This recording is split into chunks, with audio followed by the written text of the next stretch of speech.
telecast, I would think you'd do much better. So that should be a 161 for Bill Cobbett. And he did have the tough splits in this one. 3 of them. He really didn't deliver the ball that bad, and it looks like he has potential to get much better. He just needs a little experience and a little knowledge of the game. And in the format that we have here, the bowlers qualify from 4 different houses to make this show. So it's possible that the lane condition that he bowls on from week to week is not the same as he qualified on or the same as we have here today. And without the experience of bowling in many different conditions, it's hard to make the adjustment. No problem with this shot, though. You don't have to adjust when you throw the ball that well. Southpaw Russ Durston this time comes in high on the head pin and leaves the 4-6. It's a good time to leave it, gentlemen. Yeah, if you're going to leave it, that was the best place you can do it. That's the only time to leave it. Even if Bill could have bowled a real good game and still got beat, because Russ really bowled a nice game himself. Yes, he did. And he settles for the 4-pin.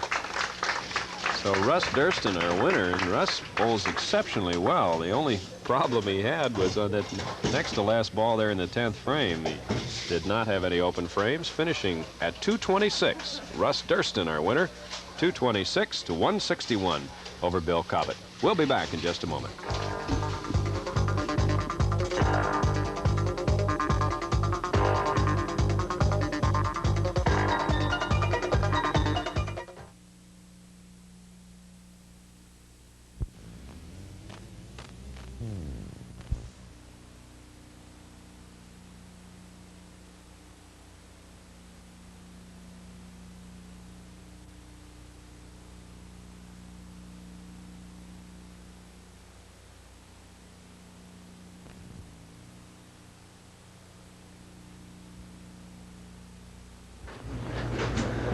Bill Cobbett, we want to thank you for being a part of our HSE Amateur Bowlers Tour. You had a little bit of tough luck out there today. Yeah, I tried. It just couldn't get the shot today. It was just too early out there for me.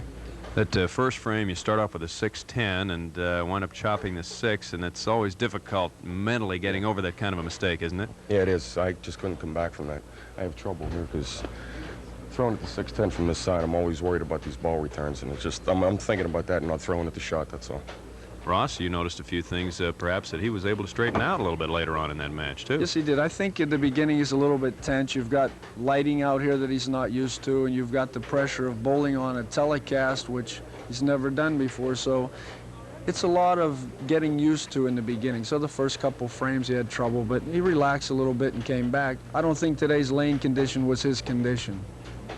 Next time, you'll be a little bit more at ease, and you'll bowl a little bit better, won't you? I hope so. Believe me, I hope so. We want to thank you for being on with us, and best of luck, and we hope to see you back in the future. All right, Bill Cobbett, everybody. Let's get Russ Durston up here. Russ? No open frames. You leave the 4-6 there in the 10th frame when you don't really have to shoot for it, so you couldn't have arranged it any better, could you? Got pretty lucky there. Do it at the right time. He's got a very strong style of bowling, that left-handed, and he cups the ball on his delivery to it in the right. Yes, he does. He puts good revolutions on the ball. He's a strong man, young, strength, a lot of power. That's the game today, is throw strikes. With the lane surface and the conditioning, you have to throw a lot of strikes, and he's able to do it. Where did you learn your bowling style? Store Lanes. Joe Stranko helped me out some. Very good. Got a lot of help from him. How far do you think you can go this month? I hope all the way. Have you bowled on television before? No, I haven't. You started off very confidently, and you didn't really make any mistakes in that match. Can you keep it up? I hope so. My shot was there. I'm hoping it'll stay there. If I keep it there, I'll be all right. Nothing you can offer him as far as criticism or commentary from that match, was there? Just a lot of luck. Hope you do well. If the shot stays there, I'm sure you'll do good. Thanks for joining us, Russ. You'll be back as a winner, so we look forward to seeing you once again. Thank you. Russ Durston, our winner, with a 226 game over Bill Cobbett, who bowled 161. You know, the 8 participants in today's tournament were selected through a series of tournaments sponsored by the Greater Pittsburgh Amateur Bowlers Association. One tournament is held each weekend at a participating bowling establishment. For example, our first 2 bowlers were the winner and the runner-up of the Open tournament held at Steel City Classic Lanes. They went through a series of eliminations which reduced the original field from 75 bowlers on Saturday to 12 bowlers on Sunday. Those 12 were split into 2 groups of 6 who bowl head-to-head. The winners of the head-to-head matches got a bonus of 25 pins. That counts toward their seeding in the position round. Now, the bowler with the highest pin total is seeded number 1, the second number 2, and on down through the 12 bowlers. From this round, the top 5 bowlers based on pin total enter a stepladder competition. If you're not familiar with the stepladder format, the number 5 bowler goes head-to-head with number 4. The winner then moves on to face the number 3 bowler and on up the ladder. Obviously, the number 1 seed is in the best position, so scoring well in the early rounds is all important. The winner and the runner-up of this competition advance to this event, where they have the chance to compete for the title of Bowler of the Month. We'll be back in just a moment.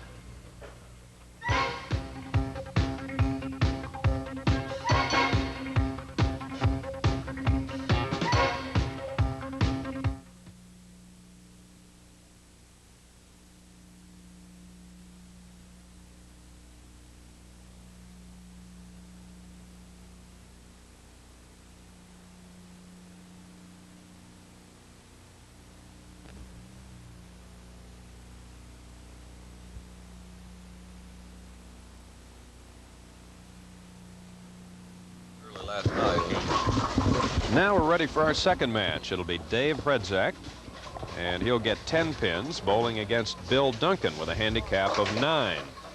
These two gentlemen qualified at the Miracle Lanes Amateur Open. Duncan qualified number 1 and Redzak number 2. So now they go up against each other head-to-head to see who continues in our HSE Amateur Bowler of the Month competition. You might remember, if you've been with us since the early days of our HSE Amateur Bowlers Tournament, the name of Bill Duncan, because he was involved in a fine match losing to a young lady named Susan Lansing. She's the only young lady who's qualified so far. I believe we had one other lady on. Did we? I think so. Okay, well anyway, We she's may one have. of 2 at least. Yes, she bowled excellent. She was only 1 frame away from being Bowler of the Month. So we start with Dave Redzak. He's from Aliquippa. Dave leaves the 10 pin. He's 21 years old, and he's a sales rep. He bowls out of Sheffield Lanes. Yes, we have 2 pretty big fellas here. Looked like they could have played other sports than bowling. Had some strength and power on this bowling ball. Maybe a little too much power. Big backswing.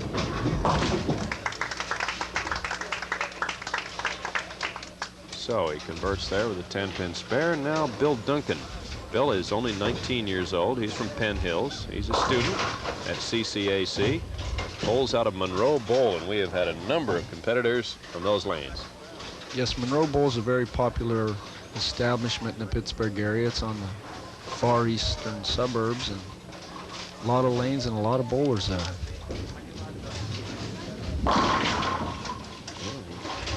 Almost had a split, kicked it out of there with some pin action.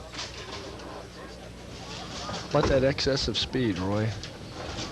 Well, we'll just have to wait and see if it bothers him today. A lot of Maybe that momentum. little extra speed helped him kick that extra pin out there this time, but we'll see what happens here in the Yeah, he future. got in a little bit too tight. Solid hit, 4-9, tripped a 9 on it.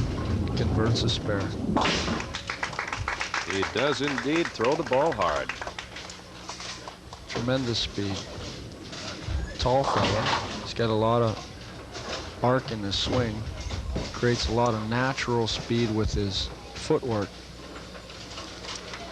Can overcome a lot of bad conditions at times if you can control that speed and power. If you can't control it, it makes no difference whether you have it or not.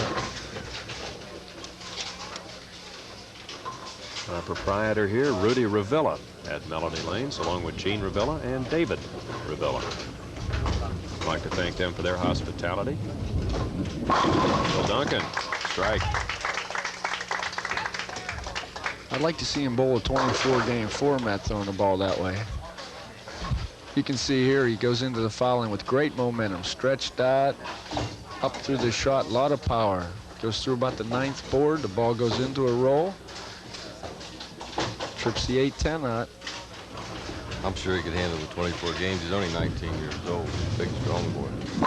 Dave Redzak buries one, so they're even except for the 1-pin difference in their handicaps. And by the way, if you're new as a viewer to our format. That handicap is added right into the first frame.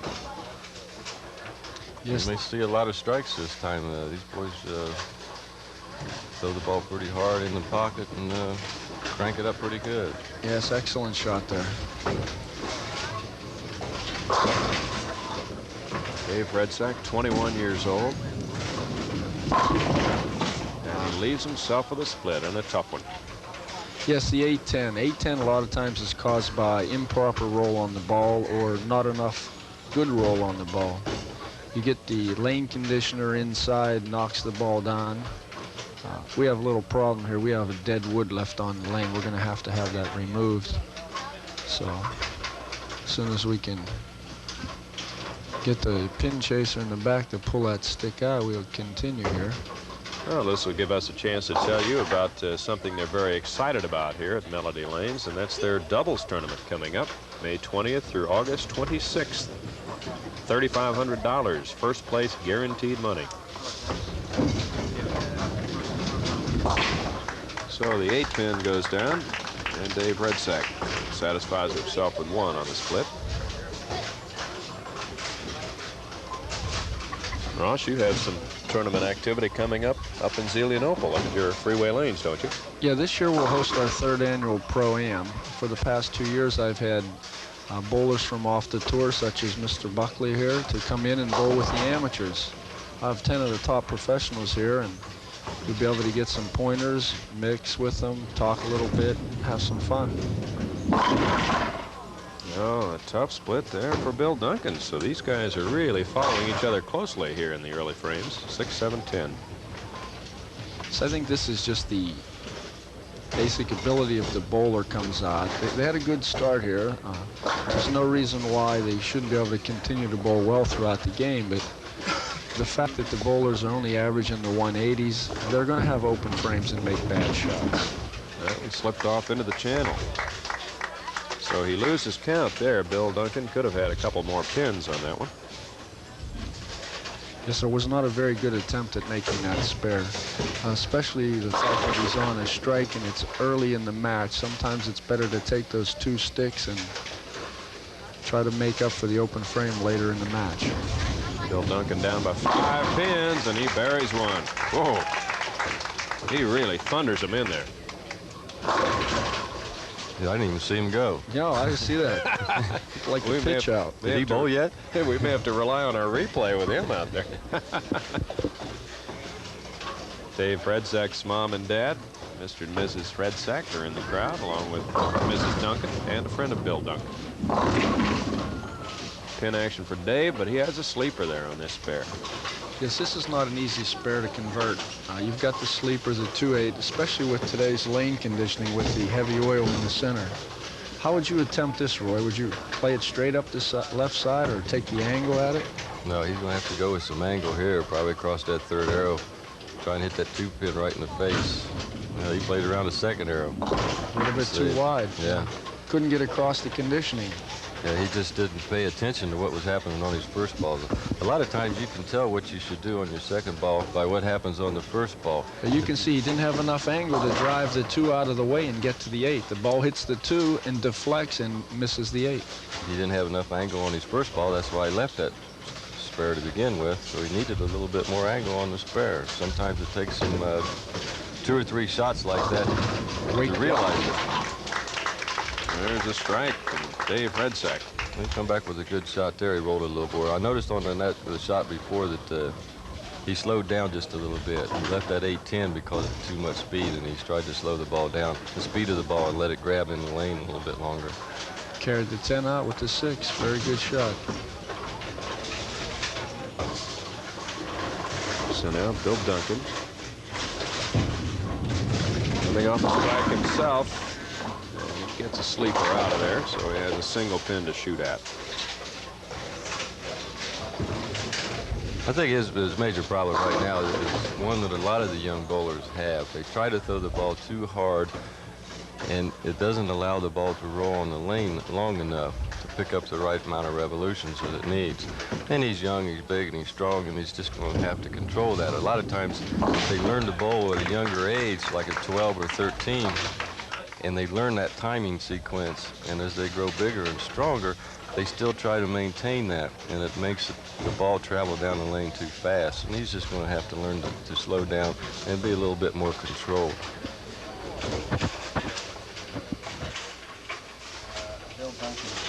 Here at Melody Lanes, where we're holding this competition, the prize list for last year, Houston Graves, $500 the winner. Frank Pirano, name we're familiar with on the HSE Tour, is up there in second place in the handicap division. Doubles prize list for last year, Chuck Kazurik, who also took part in HSE, is number 1.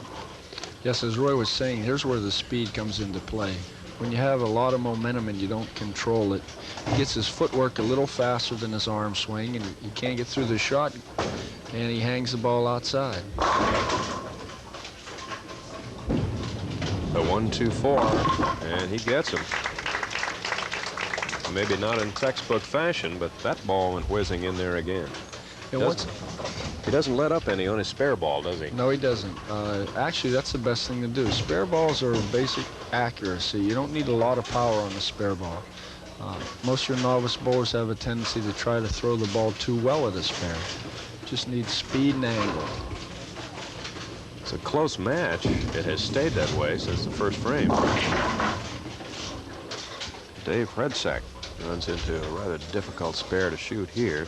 2-4-5-8. I think if you watch Dave's form going into the foul line, his fundamentals are good through his first couple steps, but at the end, when he's supposed to apply the leverage to the ball, he drops his body out of position. And when you drop your body as he does, you throw a weaker shot, and most of your mistakes are to the right. He converts it. Yeah, he went to school on that last shot on that lane where he missed it, 2-8. That was basically exactly the same shot. There just happened to be 2 pins on both sides of it. Yeah, you can see here where he did come in at a better angle. He got the ball to finish strong.